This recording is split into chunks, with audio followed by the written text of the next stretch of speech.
வணக்கம். அடியன் தமிழ்நாடு கலைப்பாய் அனைத்து நாட்டு பொருளாதார சங்கத்தின் மாவட்ட தலைவர் இரா செல்வம். இன்று நம்முடைய நாடகத்தந்தை டி சங்கரதாச சுவாமியின் 102ஆம் ஆண்டு ஆராதனை விழா முன்னிட்டு அதற்கு இந்த ஆண்டு கள்ளக்குறிச்சி மாவட்டம் உளுந்தூர்பேட்டையில் எங்களுக்கு வாய்ப்பளித்தார்கள். அதை ஏற்படுத்தி கொண்டவர் நம்முடைய மாநில சங்கத் தலைவர் சத்யராஜா அவர்கள். இன்று நடைபெறும் நாடகம் சுந்தரி மாலையீடு என்று சொல்லக்கூடிய மகாபாரத ஒரு காவியமான அபிமன்யு சுந்தரி நாடகம் நடைபெற்றுக் கொண்டிருக்கிறது. அந்த நாடகத்தில் கலந்து கொள்கின்ற கதாபாத்திரங்கள் இவர்கள் அத்தனை பேரும். நன்றி, வணக்கம்.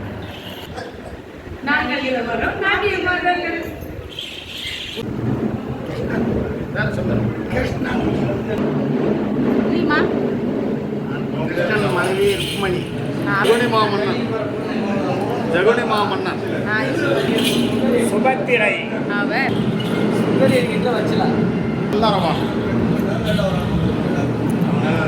திருப்பி சொல்லுங்க.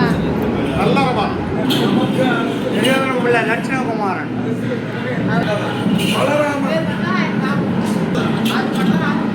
துரியோதனன், வீரகங்காவுக்கும் சகாதேவனுக்கும் பிறந்த துந்து செட்டி.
இதற்கு காரணம் நம்முடைய தமிழ்நாடு கலைப்பாய் அனைத்து நாட்டு பொருளாதார சங்கத்தின் மாநில தலைவர் சத்யராஜ் அவர்களுக்கு